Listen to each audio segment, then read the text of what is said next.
今日は世界で何食べよう。どうも、翔吾です。サウジアラビア。2019年まで観光客が NG だったが、急遽観光に力を入れ出した国。ブラックピンクや BTS がコンサートをしたテーマパークリヤドシーズンはなんかいまいち。でもお金の匂いは感じます。それでは思いっきり冒険ブログスタート。旅の資金残り654万円。中東編第6話。オマーンからアラブ首長国連邦へ移動し、ついに未知の国サウジアラビアへやってまいりました。サ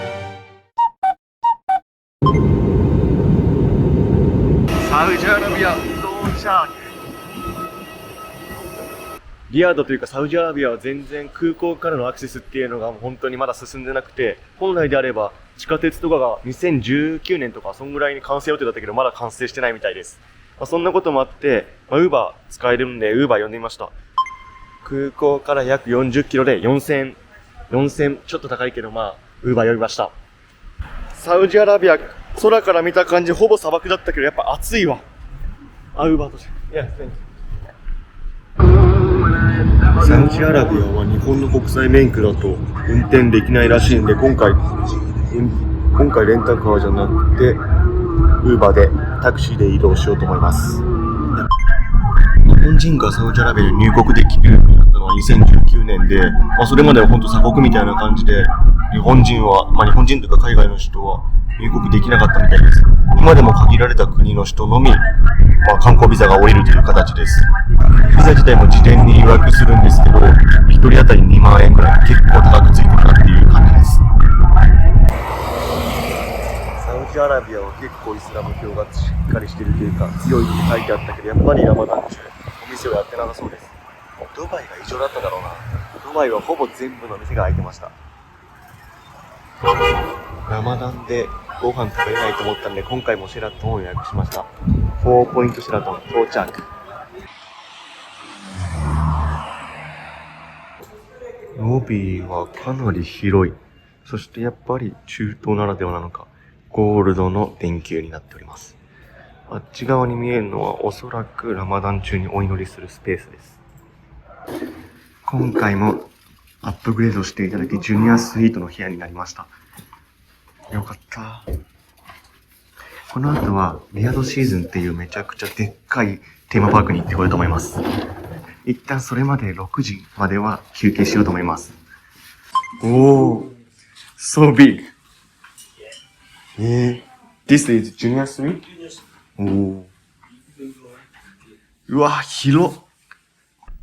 今からリヤドシーズンっていうところに行ってこようと思います。かなり観光地らしくて、サウジアラビア自体がビジョン2030っていうのを掲げていて、それの一つが娯楽、石油からの脱却を図ろうとしていて、今の現在に関しては、サウジアラビアはかなり石油の輸出に頼っている産業なんだけど、こっからは観光業とかそういうところにも力を入れていくっていうのを掲げているのが2030年になってます。1936、これだ。ウーバー到着。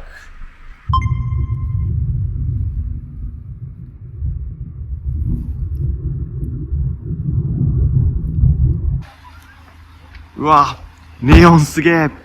ビビッドシティ。リヤドシーズン到着。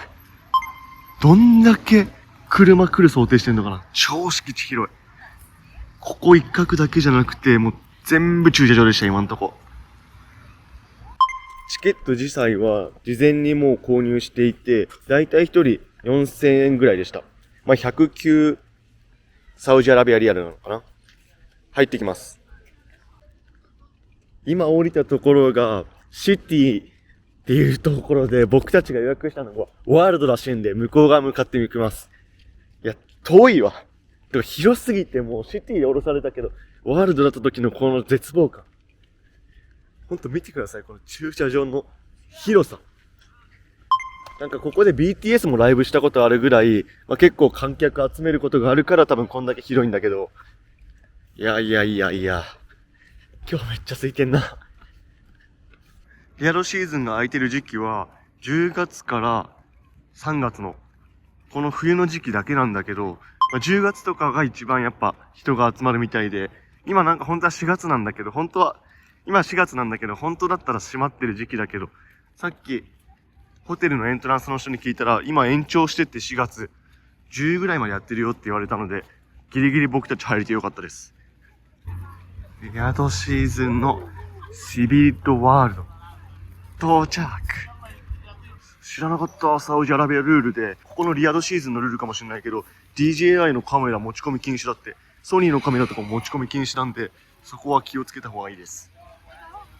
なんかカメラ持ち込み禁止って言ったやつがめちゃくちゃ怪しかったし、なんか嘘なんじゃねって思ったけど、やっぱ本当で30リアル取られました。ってことは1200円か。で、カメラも持ち込めなかったんで、なんか悔しいな。セルフォンは OK らしいです。どういう決まり？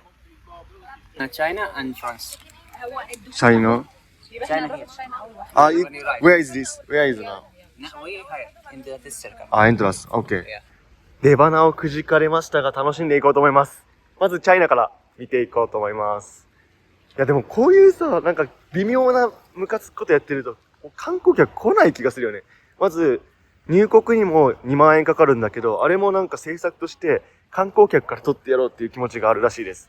なんかここの働いてる人たちも、なんかサウジアラビアの人たちも王族からは取れないから、外国人労働者には、なんだっけな、送金するのにお金取るとか、あとは税金課すとか、そういうなんか取れるとこから取っていこうっていう政策をしてるらしくて、政策をしようとしてるらしくて、なんか大丈夫かなって思います。そうね。確かになんか、金かけてんだろうなっていうのが伝わるよね。音楽とか流せばいいのに。マジでなんか、ただ歩いてる感じするよね。やべえ、最初の入り口が良くなかったから多分悪口入ってるわ。やべえ、ちょっとムカついてる。1200円なんだけどね。この1200円がちょっとうぜえ。くそ。気を取り直さなきゃ。あった。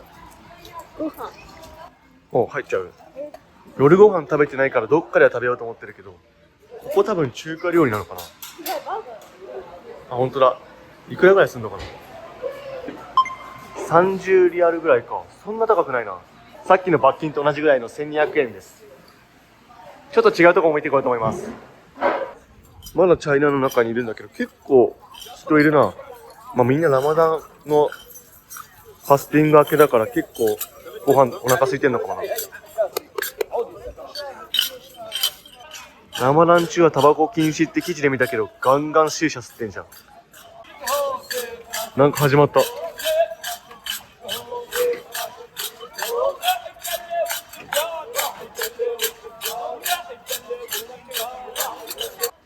洋服めっちゃ売ってんな。にしてもこの看板とかも読めないんだよな。せめて英語にしてくれ。めっちゃっぽい。なんか勝手に中東っぽい。香辛料の匂い結構すごいな。あれはアラビックコーヒーなのかな。違う、あれ香水なのかな。わかんないな。でも多分外国人にそんな売る気ないよね。現地の人、なんか声もかけられないし、基本英語じゃない感じもするし。ここイタリーって書いてある。イタリアゾーン入った。若干ディズニー感あるな。多分ディズニーとか意識して作ったんじゃないのかな。なんか室内にいる感じに見えるけど、自分もなんか今室内にいるんじゃないかって感覚に陥るけど、これちゃんと外なんだよね。気温も結構ちょうどよく多分15度ぐらい。過ごしやすい。このボートはチケットに含まれてんのかって聞いたら含まれてませんでした。なんか10個乗り物乗れるって書いてあったけど、インドのゲームとアメリカのゲームしか乗れないらしいです。なんだそれは。ボートは有料。とりあえずお腹空いたから食べたいんだけど、どこも客がいないんだよな。お客さん入ってればなんか美味しいのかなって思えるけど、ここのパスタとかほんと食べたいけど、誰もいない。マジで？じゃあ行ってみるか。パスタとかいくらすんのかな。このパスタとかは35って書いてあったんで、1400円ぐらいか。続いて向かうのはグリース。ギリシャに向かっていこうと思います。ほんとみんな何しに来てんのかな。この、なんだっけ、移動手段のなんだっけこれ。ケーブルカーもマジで人誰も乗ってないしな。わからないな。ギリシャに突入。ギリシャのサントリーニ島は5月の30日から予約してるんで行こうと思ってるんだけど、ちょっと下見みたいな感じかな。この白い壁ってなんかめっちゃギリシャ感あるよね。続いてはエジプトゾーン。スフィンクスとか、あとはピラミッドが奥に見えております。いやーマジで謎だな。ここで特に何をするってわけじゃないっていうのが謎なんだよね。あ、みんな見学か。世界を簡単に回れるって、あれか、日本でもさ、ちっちゃいさ、世界回るやつあるじゃん。あんな感覚のでかいバージョンか。うん。確かに、若干エジプトっぽいのかな、どうなのかわかんないけど。お店に洋服などが売っております。やっぱりエジプトもそんなに人いないんだよな。店員さんは寝てるし、ケバブはもう、ほとんど残ってない。しかも回ってもないから多分やってないんだろうな。世界観謎すぎて楽しくなってきた。わし、なんなのここ。音楽流せばな、若干盛り上がるとかテンション上がるとかあるけど、なんか、のほーんとみんな、プラプラ歩いてる感じなんだよね。俺らもそれするしかないっていうか。あ、シネマってことは映画館か。8時、10時、12時にあるみたいだよ。ここはなんなのかな、やっぱ、事前でもちょっとよくわかんなかったね、ネットでも。でもやっぱここはどういうことなの？なんか、アミューズメントパークなのかな、全体的に。このメタワールドってなんだ？ So what time is it open? What time is it open? After 1 hour? Ah, okay. 8 p.m. Okay, thank you. うん。8時になったら開くらしい。まだちょっと早いのかな？ 8 時とか9時になったら開くって言われたんだけど。ここはインドゾーン。インドはなんかアトラクション乗れるって言われたんで、ちょっと乗ってみようかなと思います。まずはまだご飯食べてないんで、ご飯あったら食べたいな。入場チケットは、入場だけであれば30リアルだから1200円で、なんか事前購入で10個乗れるやつ買っちゃって、その10個の乗り物は多分ここら辺にある絶叫系なら、絶叫系を1個としてカウントして10個乗れるらしいです。絶叫系やだな。これとか絶対やだもん俺。このビュータワーには乗れるのかちょっと聞いてこようと思います。あ、音楽かかってるよ、ここ。もしかしたらこれから音楽かかるのかな？今聞いたら8時になったら乗れるよって言われたんだけど、もしかして今、過疎期だったというか、8時からガンガンに楽しくなってくるのかな？それを期待してもうちょっと待とうと思います。あと3分。チケットオフィスがやっぱ今着いたわ。8時からなんだ。今ここでチケットをもらえるみたいで。Thank you. What is it? ペンライト。ペンライト。OK。これでペンライトらしい。どれから行こうかなと迷ってたけど、これから行ってみます。今から乗っていこうと思います。本当に楽しかった。なんか、ちょうどいいさ、アトラクション感、浮遊感もあって、ちょっと楽しくなっちゃった。やべえ、さっきまで文句言ってたけど楽しくなってきた。ジェットコースターもあるよ。あれ乗ってみたいな。結構速い。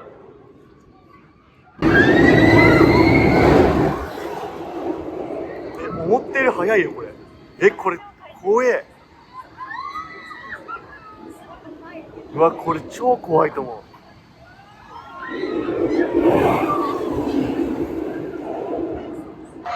さっきまで何なのって思ってたけど、ここはもう8時からだわ。夜の8時からガンガン始まって、ディズニーみたいなもんだね。ご飯屋さんもやっぱ活気ついてきた。ライトついてる。なんかやばいね。うわぁ、太らせすぎた鳥だ。これは良くないよ。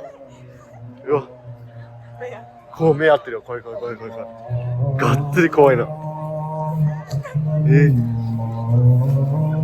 わ、怖い。ミッキーかな。ついに来ました。日本ゾーン。ようこそ、ウェルカムって書いてある。海外では日本のことどうやって思われてるかってここで大体わかるよね。日本ってこういうイメージなんだって。ほんとだ。新宿かなこれが。イメージ新宿なのかな。確かにこの標識とかは日本っぽいけど、一個言いたいのは、広告ですね。今度の秋、絶対君の名はパクってるでしょ。君の名はっぽいもん。あと13日と11月の間に丸はいりません。オタクストアだ。オタクってさ、世界共通なのかな分かってんのかな、ワンピースとかあるからアニメコーナーだと思います。お、多分サウジだからさ、ちゃんとパクってるとかじゃなくて、著作権とか取ってる気がするんだよな。ワンピース。すげえこれ。こっから見るとサスケで、ここでカカシ先生になって、ナルトになってる。サスケ。すげえ。今の場所によって変わるやつは150って書いてあるから、だいたい40倍して、6000円か。スタートしたぞ、ジェットコースター。さっきのよりはさ、優しめじゃない？そうでもないのかな。うわー、これは全然いいね。さっきのは怖かったけど、これだったらまだね、できそう。確かに一回で終わりだ。これちょうどいいかも。もう一回行くみたい。ディズニーのさ、魚たちの、ニモのやつでしょ。ニモみたいなやつでしょ。これぐらいだったらちょうどいいな。スピードもそんな速くない。これは久々のジェットコースターちょっと緊張すんな。おお、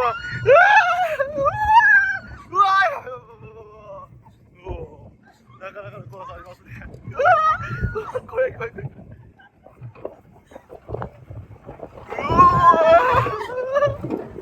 ジェットコースターちょうどいい楽しさだったわ。怖すぎなくてね。初心者向けだわ。ちょうどよかった、マジで。ちょうどいい爽快感。歩いてたらバーガーキング発見。いくらなのかな？見てきます。38とかだから、1500円ぐらいでセットになってんのは嬉しいな。ここにしよう。さっき文句言って申し訳なくなってきたわ。めっちゃ人来てる。やっぱこっちの人夜遅いんだな。9時ぐらいになったらだんだん人が集まってきました。なんかホッパーっていうバーガーとポテトとコーラ。いただきます。ポテトいただきます。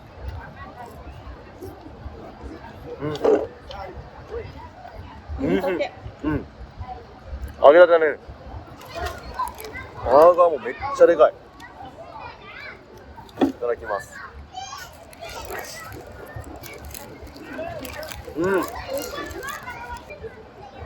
結構肉々しいよね。ギューって感じ。おいしい。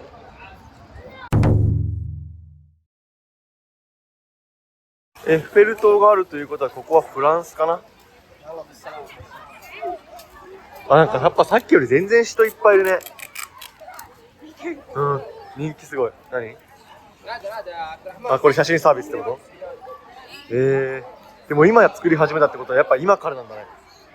マジで夜行性じゃない？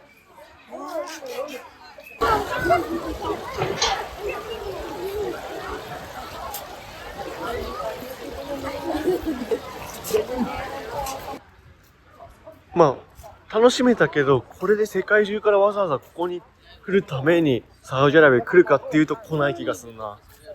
何を目的にしてんのかな。でもここで BTS のコンサートとか、あとは何かな。いろんなミュージシャンが来たりもするらしいから、そういうイベント会場としてはいいだろうけど。よくわからんでした。ということで、早く DJI ちゃんと返してもらって、ホテルに帰ろうと思います。いや、思い出してきたわ。最初の入り口マジでうざかったな。なんで撮るんだよ。このカメラが OK でさ、DJI がダメって。どういうことよ。可愛い子、はしゃいでる。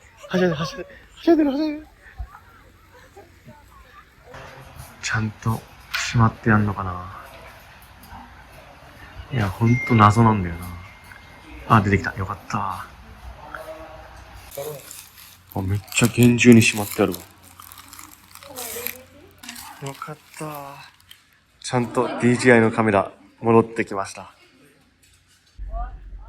十分楽しんだので、こっからは宿に帰ろうと思います。Uber 呼んだらすぐ捕まって、2000円ぐらいで帰れるので、Uber 使って帰っていきます。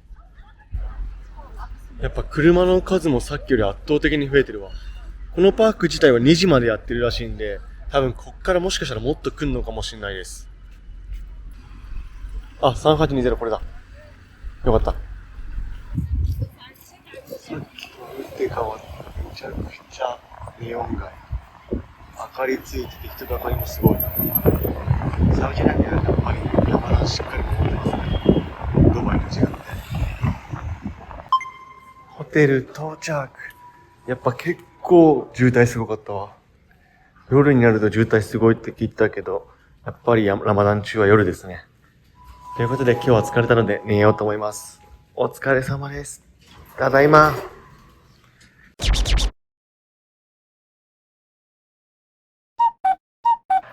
おはようございます。ラマダンということで、シェラトンを予約して朝食を食べてこようと思います。にしてもめっちゃ広いな。今日も卵があります。今日はサラダとチーズメイン。ちょっとね、今までと違う感じで独特の朝食なんだよね。ソーセージもなんか今まで見たことない感じ。いただきます。ちょっと寒いんだよね、このホテルが。あったまるわ。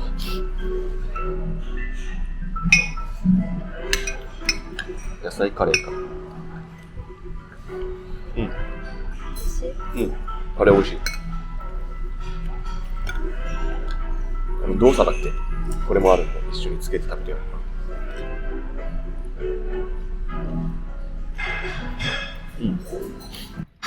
取った方がいいけど何かわからないんだよね、一個一個。やっぱ全部味違うチーズかも、これ。あ、美味しい。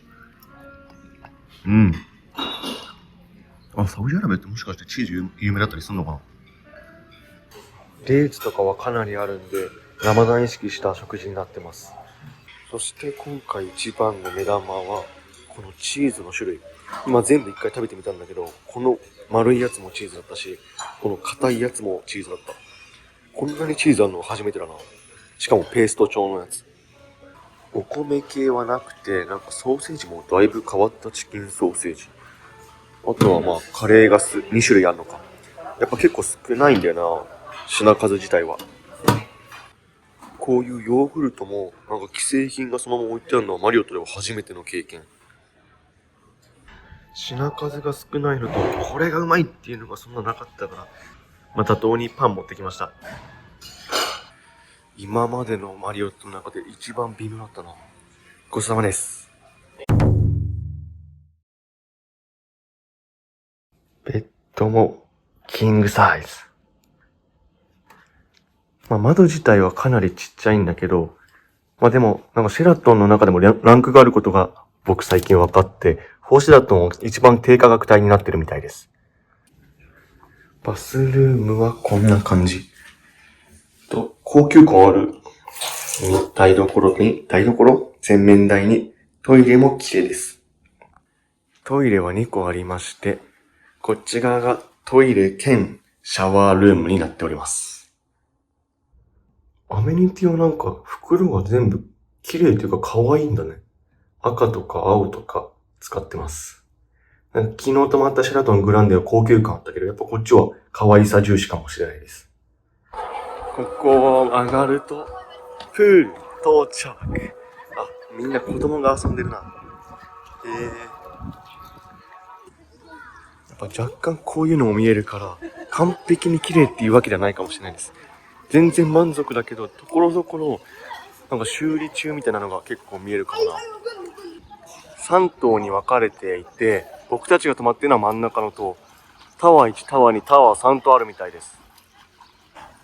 普段は空いてるんだろうけど、ラマダン中ということで、シェラトンの中のお店も閉まってます。リヤドの旧市街の街並み。中心街はここじゃないらしいんですけど、旧市街にあるのが今いる4シェラトンの場所です。さっき部屋入った瞬間は興奮したけど、ところどころやっぱね、気になるところがいっぱい出てきた。結構その水回りとかそんな綺麗じゃないのと、あと全体的にね、まあラウンジもないし、昨日と同じ値段。本当は昨日は2万円払ったんだけど、今回ここ2万3000円なんで、昨日のところより高くてさらに微妙っていうね、綺麗じゃないっていう。まあ、マリオットの中でもやっぱいろいろあるんだなって感じてます。